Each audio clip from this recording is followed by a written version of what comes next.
Ahora el justo vivirá por fe, mas si se retirare, no agradará a mi alma.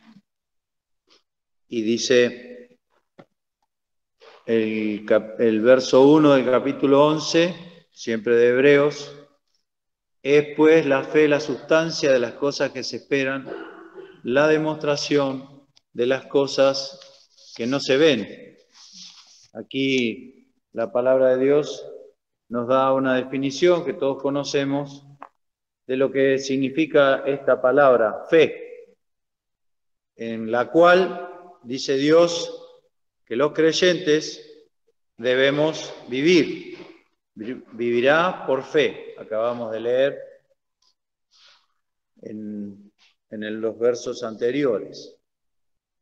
¿Qué es la fe entonces? La fe, dice, es la sustancia de las cosas que se esperan, o la certeza también. Podríamos decir, utilizando términos modernos, la materialización de las cosas que se esperan. En el reino de Dios hay cosas que se esperan y cosas que no se ven.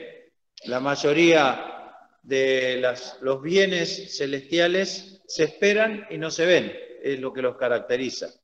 ¿Cómo se llega a ellos? ¿Cómo se entienden? ¿Y cómo se llega a hacer que la fe nos ayude a vivir?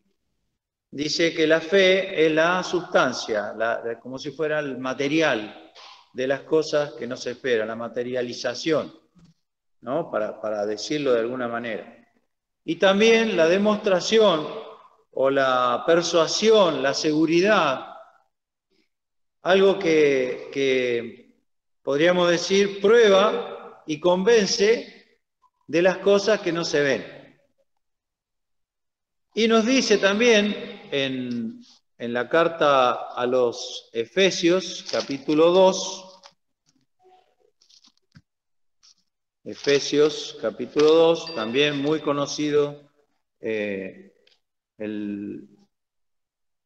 versículo.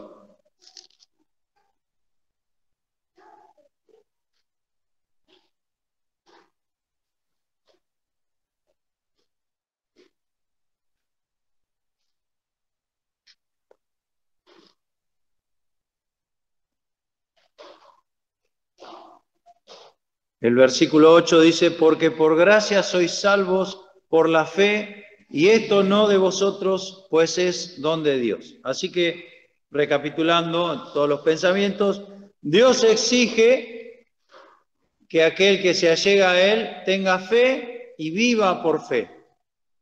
Dice la palabra de Dios que la fe es la demostración y la certeza de lo que no vemos y de lo que esperamos. Y dice aquí también que la gracia de Dios hace que podamos salvarnos por la fe y que la fe es un don, un regalo de Dios. No es algo que nosotros poseamos naturalmente ni que podamos conseguir si Dios no nos lo da. Así que Dios define la fe, exige la fe y obsequia la fe para la salvación. Y entonces la pregunta que debiéramos hacernos es ¿por qué hay gente que no tiene fe? ¿Y por qué hay gente que se salva y gente que no se salva? Si la fe es un regalo de Dios. ¿Es que acaso Dios le da fe a algunos sí y a otros no? No es así. Dios no es injusto y nos considera a todos iguales en ese sentido y da la fe como un don. Don significa regalo. Como un don a todo ser humano. Entonces, ¿por qué hay gente que no tiene fe y gente que no se salva? Si la fe es algo que Dios ha dado, no es algo que Dios pueda exigirme que yo tenga de mí mismo, porque yo no tengo fe naturalmente, y Dios me tiene que dar esa fe para que yo pueda llegar a Él. Es como si la fe fuese, podríamos decir, el elemento con el cual yo me pongo en contacto, me relaciono con Dios. ¿Por qué entonces hay gente que no tiene fe? Y la respuesta está en una forma muy clara, dada en el libro de los Hechos, capítulo 6. Hechos capítulo 6, página 138. Nuevo Testamento siempre. El verso 7, que describe cómo comenzó la iglesia, cómo fueron los primeros días de la congregación cristiana, del grupo de los cristianos. Dice que crecía la palabra del Señor y el número de los discípulos se multiplicaba mucho en Jerusalén. Y miren esto, también una gran multitud de los sacerdotes obedecía a la fe. Aquí está la respuesta. ¿Por qué hay gente que tiene fe, gente que se salva, gente que se relaciona con Dios y gente que no, si la fe es un regalo, un don de Dios? ¿Cuál es la diferencia? Aquí dice que una gran multitud de los sacerdotes obedecía a la fe. Es decir, que se nos agrega un elemento más en esta descripción que hace la palabra de Dios en la fe. Es la demostración de las cosas que no se ven o la sustancia de las cosas que se esperan o la certeza de las cosas que se esperan, pero también es un don de Dios al cual se debe hacer caso, se debe obedecer. Lo cual nos lleva al pensamiento que la fe es un acto de la voluntad humana, no el generarla, sino el poseerla. Porque como todo don y como todo regalo, yo puedo aceptarlo o no. Entonces, aquí nos dice que aquellos sacerdotes que junto con los fariseos y los escribas habían crucificado al Señor, porque eran los mismos, habían pasado 50 días o un poco más, pongámosle, no nos dice justo el tiempo, pero un poco más de la muerte y resurrección del Señor, era reciente. Y dice que una gran multitud de los sacerdotes, aquellos que habían negado a Cristo y lo habían hecho crucificar por los romanos, obedecía a la fe, con las pruebas indubitables que se presentaban de su resurrección y de que el Señor estaba vivo y la del descenso del Espíritu Santo y los milagros que hacían los discípulos. Así que entonces se trata de mi actitud. De parte de Dios está hecho todo y me da el don de la fe y yo decido si lo tomo o no, si lo obedezco o no. Por eso dice, el justo vivirá por fe, pero si se retira, no agradará a mi alma. ¿Qué significa si se retira? Y repito, es un don, acabamos de leerlo, es un don, es Dios que me ofrece un regalo. Yo puedo tomarlo y vivir por eso, o puedo retirarme y rechazarlo. Y si yo lo hago, dice Dios, no me agrada, no agrada a mi alma. Es como si Dios dijera, me duele adentro, cuando la gente rechaza lo que yo le estoy obsequiando y regalando, la fe.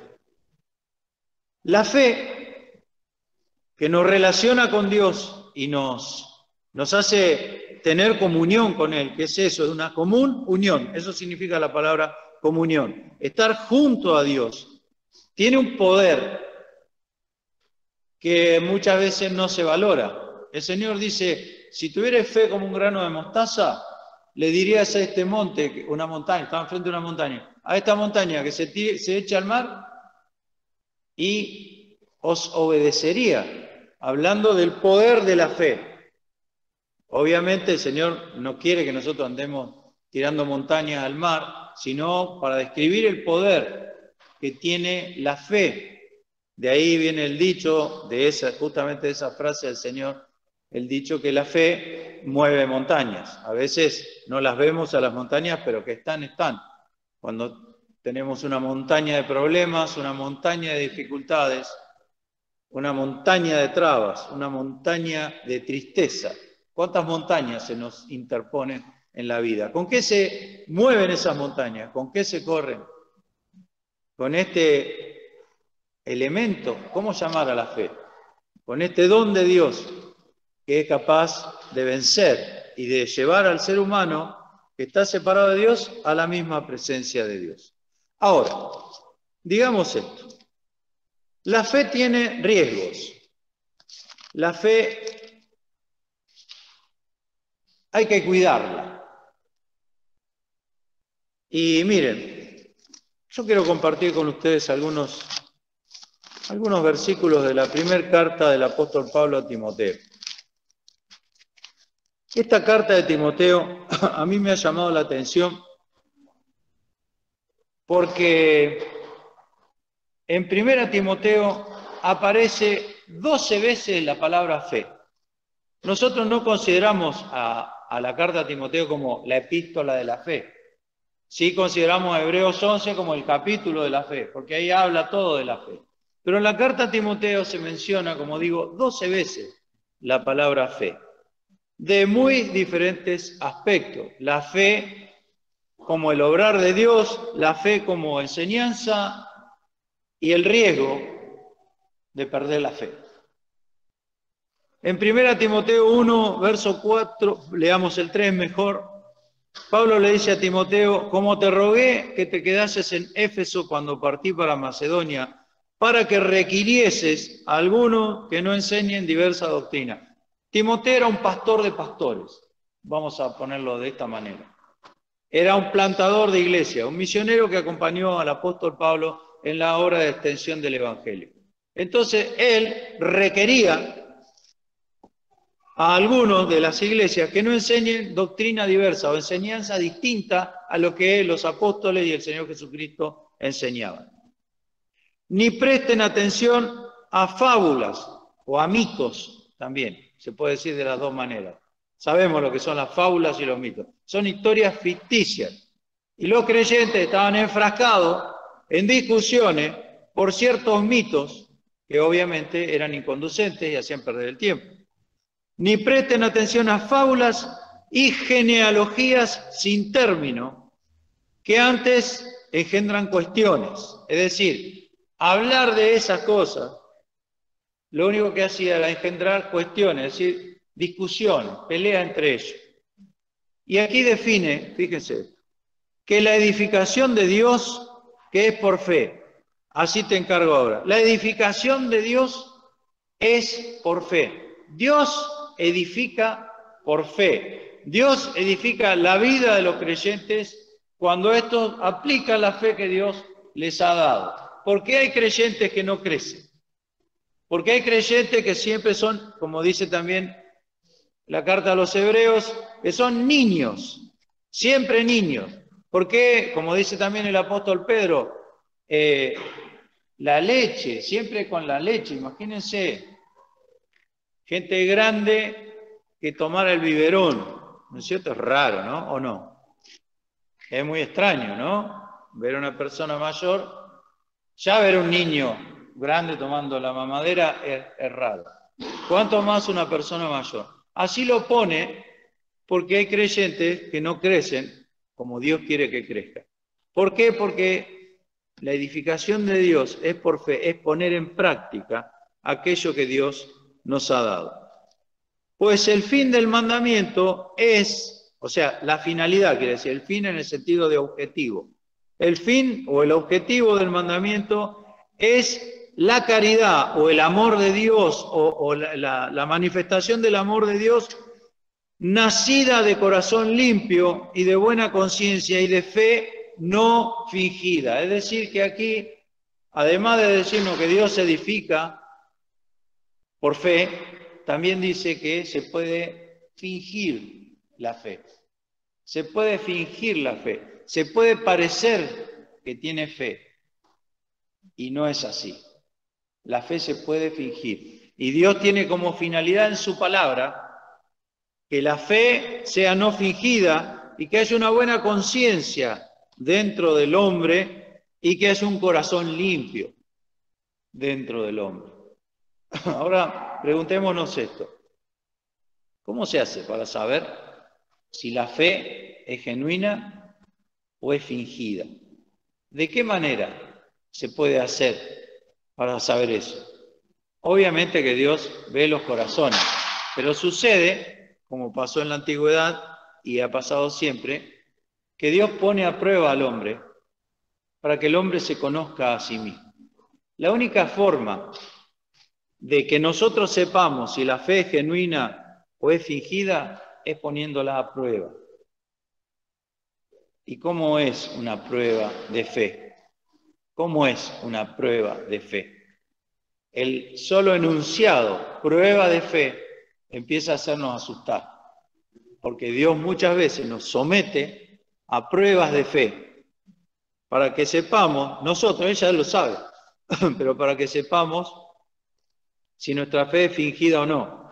Y en el caso que fuese una fe fingida, para que la abandonemos y nos aferremos a la fe genuina, a la fe verdadera, aquella de la cual Dios dice que el justo vive por la fe.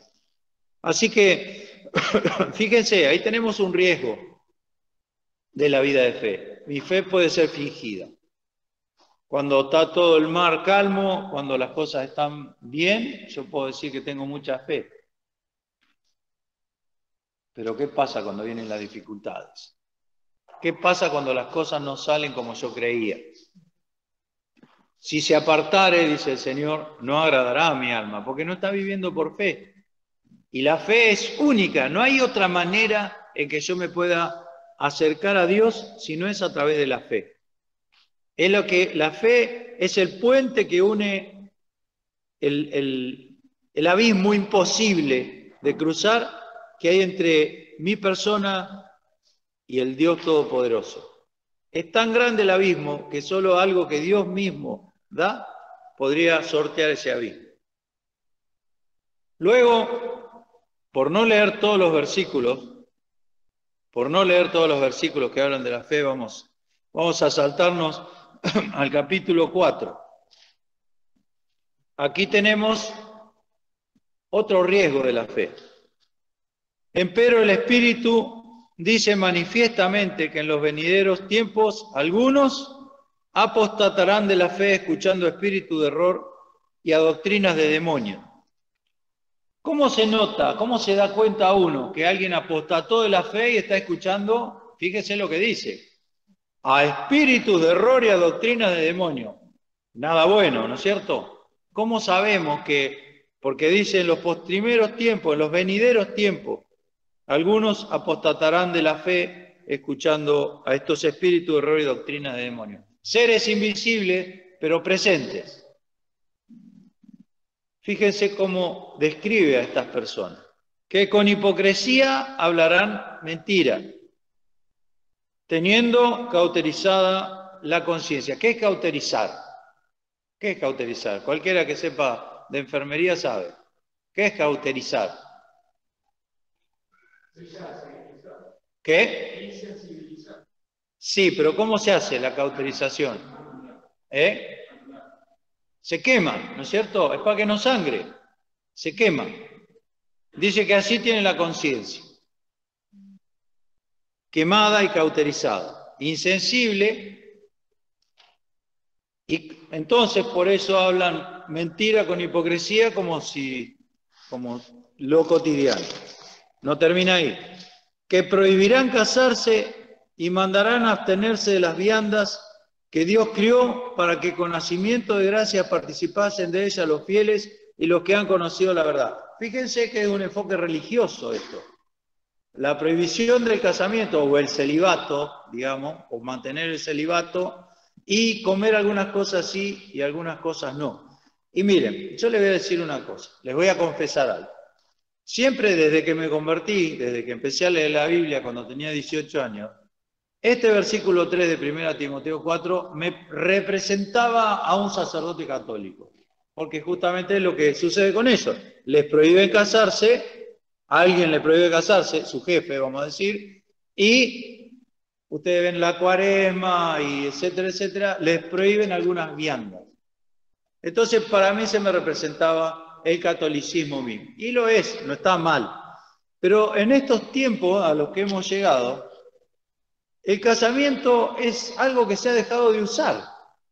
Y si bien no hay una regla que lo impida o que lo prohíba, la gente ya casi que no se casa, no quiere casarse.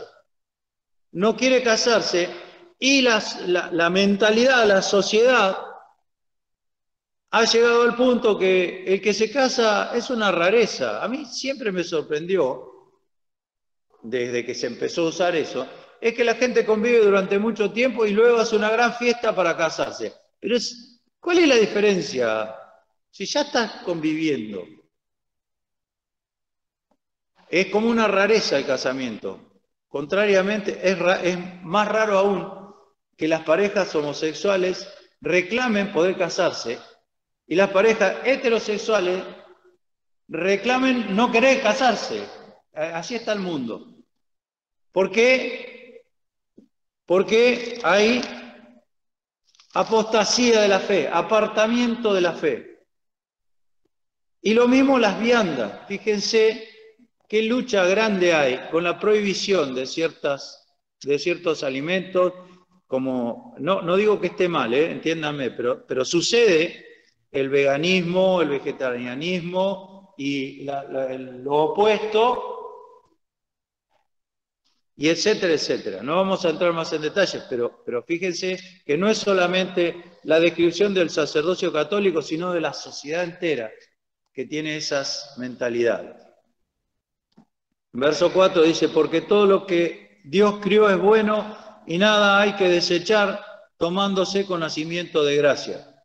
Porque la palabra de Dios, por la palabra de Dios y por la oración, es santificado. Y miren lo que dice aquí. Si esto propusieres a los hermanos, como pastor, que era Timoteo, como misionero, como le llamaríamos nosotros también, si esto propusieres a los hermanos, serás buen ministro de Jesucristo, criado en las palabras de la fe y de la buena doctrina, la cual has alcanzado. Fíjense, la palabra criado está con i, ¿no? Como cuando nosotros decimos que hay un criadero de animales, ¿sí? Lo cual significa, no creado con e, que es cuando Dios hace el acto creativo, digamos, o cuando un artista crea una obra, sino criado significa alimentado. Aquí entonces nos dice que un buen ministro de Jesucristo está alimentado o criado en las palabras de la fe y la buena doctrina, la cual has alcanzado. Miren el contraste, ¿no? Uno prohibiendo viandas, etcétera, etcétera. Y el buen ministro de Jesucristo alimentándose de la palabra de Dios y de la buena doctrina. Entonces, aquí se presenta a la fe y a las palabras de la fe, la palabra de Dios, como un alimento espiritual para el ministro de Jesucristo. Todas las cosas, todas las ramas de la fe, de lo que es la fe. Capítulo 5, verso 8. Miren esto. Miren esto. Capítulo 5, verso 8. Y si alguno no tiene cuidado de los suyos, ¿quiénes son los suyos? Son los que le rodean, los seres queridos. Y mayormente de los de su casa, miren esto, la fe negó y es peor que un infiel. ¿Qué es un infiel? Uno que no tiene fe, uno que es incrédulo. Si no hay cuidado de los suyos y mayormente de los que son de su casa, la fe negó y es peor que un infiel. Así que aquí se ve que se puede negar la fe con los hechos. Cuando yo digo que tengo fe, y esto es una manera de probarlo, pero con los hechos lo niego. Por ejemplo, no cuidando a los que tengo a mi lado en mi casa. La fe negó y es peor que un infiel. También había otro problema que tenían, que Pablo le transmite a Timoteo. Había algunas viudas que habían enviudado siendo jóvenes y se habían hecho licenciosas. ¿Qué quiere decir licenciosa? Que vivían una vida inadecuada para un creyente. Y andaban buscando casarse, querían casarse. Entonces estaban en campaña, estas viudas. Y dice el verso 12, 1 Timoteo 5, condenada ya por haber falseado la primera fe. Ahora fíjense, ¿cómo se puede falsear la fe? Aquí tenemos un problema. Con la falta de cuidado familiar, la fe negó. Con una conducta que va opuesta a lo que es la vida del cristiano. Una mujer viuda, joven, que se ha vuelto licenciosa, lean el capítulo y se van a dar cuenta, licenciosa, y que anda buscando marido, con todo lo que ello implicaba. No estaba mal desear un marido, el tema es cuando lo salían a buscar, ¿no es cierto? Creo que todos somos grandes y nos damos cuenta de qué está hablando.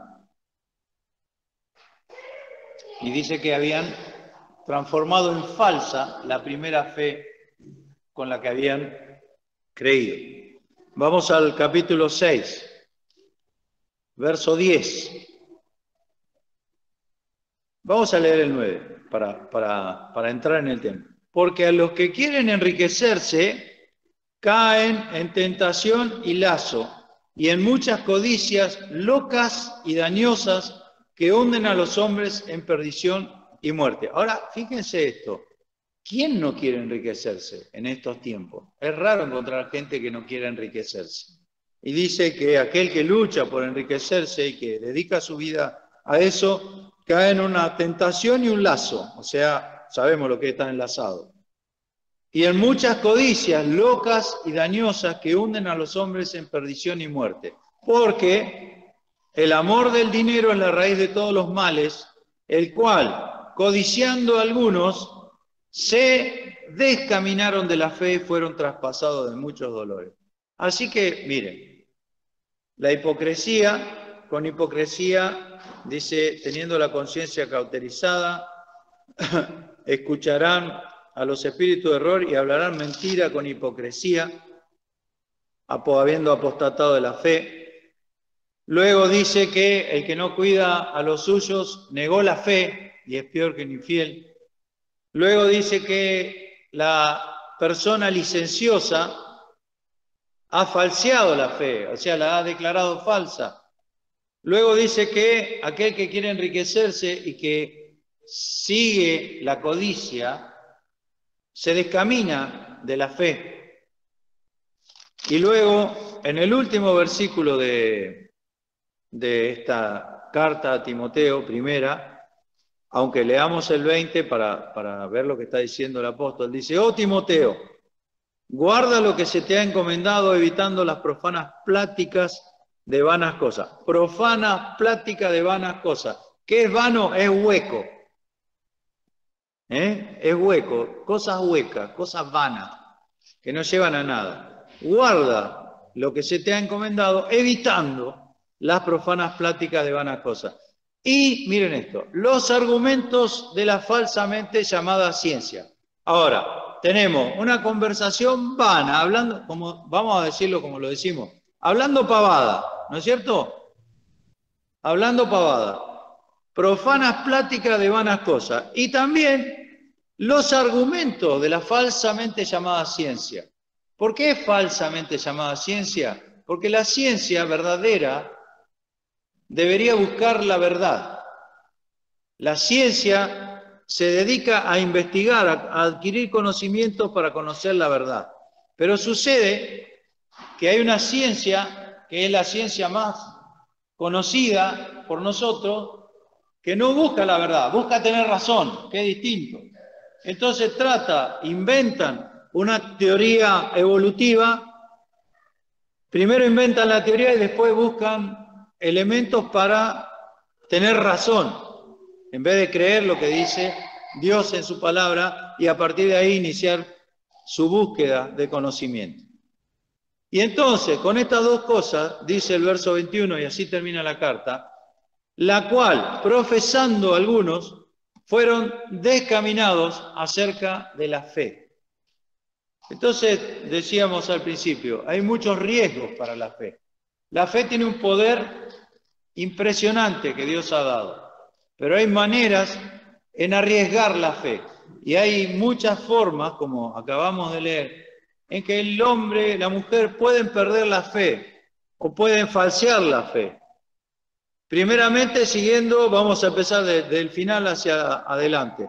Primeramente siguiendo los argumentos de la falsamente llamada ciencia, que intenta descaminarme de la fe, porque es una mentira. Hablar cosas vanas, profanas pláticas de vanas cosas, puede descarriarme de la fe. Seguir la codicia y dedicarme a conseguir plata, y nada más que eso, me puede descaminar de la fe. Andar tras los instintos básicos del ser humano, llevando una vida licenciosa, puede hacer que falsee la primera fe. Descuidar a los que tengo a mi lado y no transmitirles la verdad, no preocuparme por su bienestar espiritual, niega la fe y me pone peor que un infiel. No leer la palabra de Dios, no alimentarme de ella, no me cría en las palabras de la fe, no me alimenta en las palabras de la fe, y eso me transforma en un mal ministro, porque el buen ministro es criado en las palabras de la fe. Hablar mentira, apostatando, apartándome de la fe, me hace un hipócrita con la conciencia cauterizada. Tener buena conciencia me hace mantener la fe, y no tener una buena conciencia delante de Dios, no ser sincero, hace que yo naufrague de la fe. La edificación de Dios es por fe, y el mandamiento de Dios intenta que yo tenga una fe no fingida. Pero hay uno más, y ya termino con esto. En el capítulo 1, verso 13, Pablo se presenta a sí mismo en relación con la fe. Este apóstol describe su vida y cómo lo impactó la fe. Dice, habiendo sido antes blasfemo. ¿Qué significa blasfemo? Alguien que dice mal de Dios es un blasfemo. Alguien que habla mal de Dios, que lo dice. Blasfemo y perseguidor. ¿A quién perseguía? A la iglesia de Cristo, a los creyentes. Los perseguía feo, mal perseguía. E injuriador. ¿Qué es injuriador? Alguien que hiere. La injuria es una herida. Era blasfemo, perseguidor e injuriador. Mas fui recibido a misericordia, porque lo hice con ignorancia, en incredulidad. Y miren esto ahora. Mas la gracia, ¿qué es la gracia? Es el don inmerecido de Dios hacia los hombres. Es el soportar de Dios hasta que el hombre entiende. Es el tener paciencia. Es el perdonarle. Es el venir a la tierra a reemplazar al hombre en su castigo y esperar que el hombre se dé cuenta. La gracia de nuestro Señor fue más abundante con la fe y amor que es en Cristo Jesús. La gracia del Señor estaba como está la fe y como están todos los dones que Dios regala. Pero cuando Él aceptó y obedeció la fe, la gracia de Dios fue mucho más abundante porque Él la entendió y la aceptó y se dio cuenta de lo que estaba haciendo Dios con su vida. Y dice, fui recibido a misericordia. Así que de entre todas las cosas que hemos dicho de la fe, la más, podríamos decir, trascendental para nuestras vidas es saber que la fe es lo que me salva de la condenación eterna. El obedecer a la fe, el recibir a Cristo como mi único y suficiente Salvador por la fe que Dios da, es lo que salva el alma. Porque dijo el Señor, ¿de qué le sirve al hombre ganar el mundo y perder el alma? Lo más importante que tenemos es nuestra alma, que es eterna, y que cuando el cuerpo se muere y se separa, el alma es juzgada.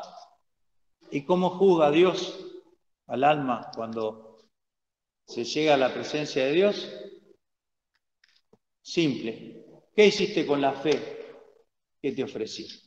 Así que, queridos, quedémonos con este pensamiento.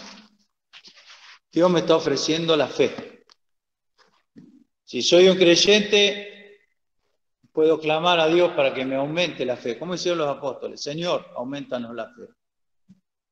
¿Qué quiere decir? Que esa fe que estás dando sea una experiencia real, mayor en mi vida.